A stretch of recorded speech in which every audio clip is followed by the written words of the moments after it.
Hi നമസ്കാരം, എല്ലാവർക്കും വീഡിയോയിലേക്ക് സ്വാഗതം.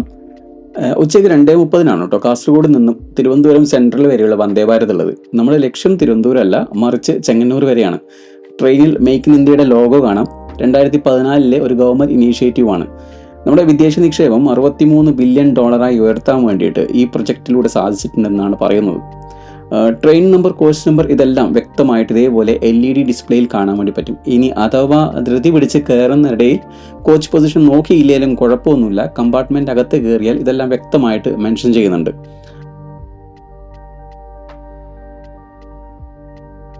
അതേപോലെ ഒരു കമ്പാർട്ട്മെൻറ്റിൽ നിന്ന് മറ്റൊരു കമ്പാർട്ട്മെൻറ്റിലേക്ക് മാറിക്കയറാൻ ഇതേപോലെ ഓട്ടോമാറ്റിക് സ്ലൈഡിംഗ് ഡോർ ഉണ്ട്.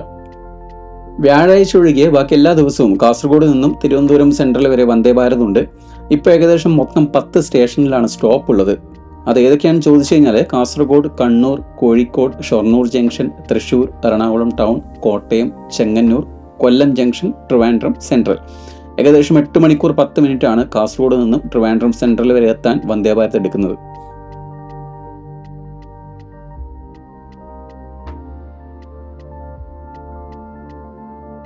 അങ്ങനെ രാത്രി 8:45 തന്നെ കൃത്യസമയം പാലിച്ചുകൊണ്ട് ട്രെയിൻ ചെങ്ങന്നൂരെത്തി. സ്റ്റേഷന് പുറത്ത് മെയിൻ എക്സിറ്റ് എടുത്തു കഴിഞ്ഞാൽ നമുക്ക് പമ്പ വരെ ട്രിപ്പ് അടിക്കുന്ന KSRTC ബസ് കിട്ടും, തൊട്ട് ഫ്രണ്ടിൽ തന്നെയായിട്ട്. ട്രെയിൻ ഇറങ്ങിയാൽ പതുക്കെ നടന്നാൽ മതി. ബസ്സിൽ സീറ്റ് കിട്ടുമെന്ന് ഓർത്ത് പെട്ടെന്ന് തിരക്ക് പിടിച്ച് ഓടിച്ചാടി പോകുമെന്നും ആവശ്യമില്ല. കാരണം സീറ്റ് അഥവാ ഫുൾ ആയി കഴിഞ്ഞാൽ അടുത്ത ബസ് ഉടനെ വരും. അതുകൊണ്ട് തന്നെ വലിയ തിരക്കോ കാര്യങ്ങളോ ഒന്നും ബസ്സിൽ കയറാൻ വേണ്ടിയില്ല. ഏകദേശം 3 മണിക്കൂറാണ് കേട്ടോ ചെങ്ങന്നൂരിൽ നിന്ന് പമ്പ വരെ KSRTC ബസ് എടുക്കുന്ന സമയം. അതിനിടയിൽ ചായക്ക് വേണ്ടി ഒരു 10 മിനിറ്റ് ഇടയിൽ നിർത്തുന്നുണ്ട്. ബസ് പമ്പയിലെത്തിയാൽ അവിടെ നിന്ന് ഒരു 5 മിനിറ്റ് നടന്നാൽ മതി, നമുക്ക് പമ്പാ നദിയെ കാണാം. പമ്പാ നദിക്ക് സമീപം തന്നെ ഒരുപാട് ക്ലോക്ക് റൂം ഉണ്ടാവും. സാധനങ്ങളൊക്കെ അപ്പോൾ അവിടെ വെച്ച് പമ്പാ നദിയിൽ നിന്ന് നല്ലൊരു കുളിയും പാസ്സാക്കി നേരെ നമുക്ക് പമ്പാ ഗണപതിയെ തൊഴാൻ വേണ്ടി നടക്കാം.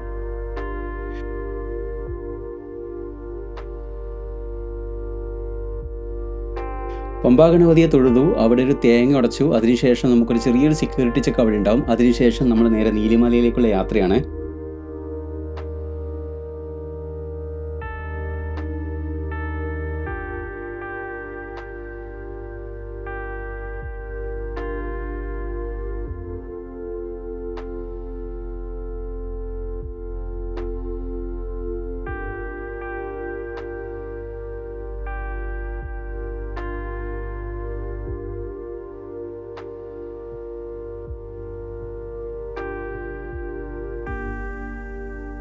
നീലിമലയുടെ ടോപ്പ് എത്തിക്കഴിഞ്ഞാൽ, അല്ലെങ്കിൽ അതിൻ്റെ ഏറ്റവും മുകൾ ഭാഗത്ത് എത്തിക്കഴിഞ്ഞാൽ നമുക്ക് കുറച്ചധികം കച്ചവടക്കാരെ കാണാം. നീലിമല മാത്രമല്ല, ഏതൊരു മലയുടെയും ടോപ്പ് എത്തിക്കഴിഞ്ഞാൽ നമുക്ക് അവിടെയാണ് ഏറ്റവും കൂടുതലായിട്ട് കച്ചവടക്കാരെ കാണാൻ വേണ്ടി പറ്റുക. മിക്കവാറും ഭക്ഷണ സാധനങ്ങൾ തന്നെയായിരിക്കും എല്ലാവരുടെയും കയ്യിലുണ്ടാവുക.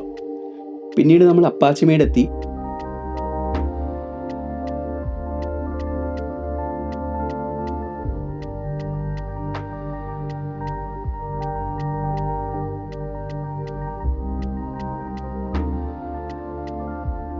ചില സ്വാമിമാരുടെ കയ്യിൽ ഇതേപോലെ വലിയ പാത്രങ്ങൾ ഉണ്ടാവും. അതൊരു വലിയ ഗ്രൂപ്പായി വരുന്ന സമയത്ത് അവരുടെ നെയ്യഭിഷേകം കഴിഞ്ഞതിന് ശേഷം നെയ്യഭിഷേകത്തിൻ്റെ പ്രസാദം വാങ്ങാൻ വേണ്ടിയിട്ടാണ് ഈ ഒരു വലിയൊരു പാത്രം കാണുന്നത്. അപ്പാച്ചിമേടിന് ശേഷം നമ്മൾക്ക് ശബരിപീഠം കിട്ടും.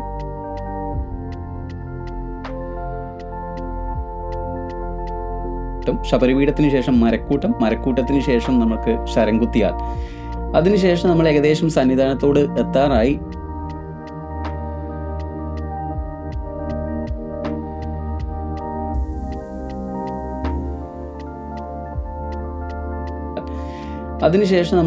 സന്നിധാനത്തോട് എത്താറായി.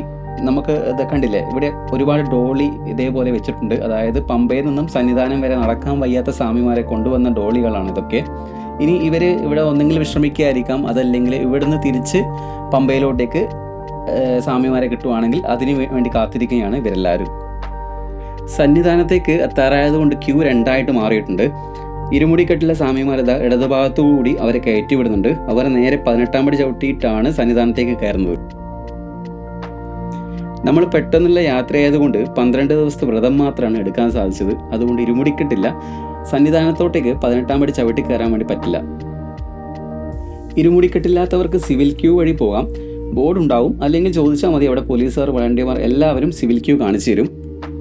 സന്നിധാനത്ത് കയറിയാൽ പിന്നെ ഈ സിവിൽ ക്യൂവും 18-ാം പടി കയറി വരുന്ന സ്വാമിമാരും രണ്ടുപേരും ഒരുമിക്കും. എന്നിട്ട് ഒന്നിച്ചാണ് ദർശനം എടുക്കാൻ വേണ്ടി പോകുന്നത്. അങ്ങനെ ദർശനമൊക്കെ കഴിഞ്ഞു, പ്രസാദങ്ങളൊക്കെ വാങ്ങി നമ്മളൊരു ഉച്ചയാകുമ്പോഴത്തേക്കും നമ്മൾ മലയിറങ്ങി.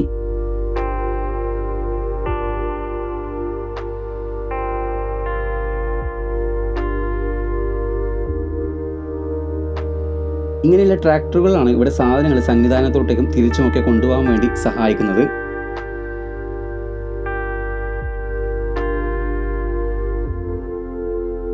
അപ്പോൾ ശരി, എന്നാൽ നമ്മൾ പമ്പയിലോട്ടേക്കുള്ള യാത്ര തുടരുകയാണ്. കാണാം മറ്റൊരു വീഡിയോയിലൂടെ.